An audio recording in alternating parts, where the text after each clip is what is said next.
In this question, you have to point out where do we find Casparian strips. Option A, epidermis. This is incorrect because epidermis, which is the outermost layer of the cells in roots and stems, does not have Casparian strips.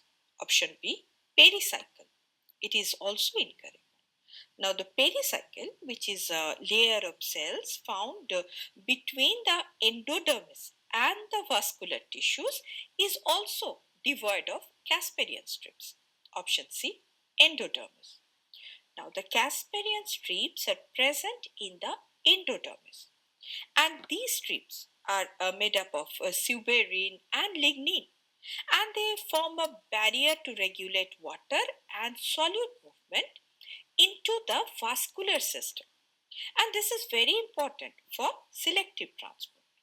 Hence, this is the correct option. Option D, cortex. It is incorrect because the cortex, which lies between the epidermis and the endodermis, also lacks Casparian strips.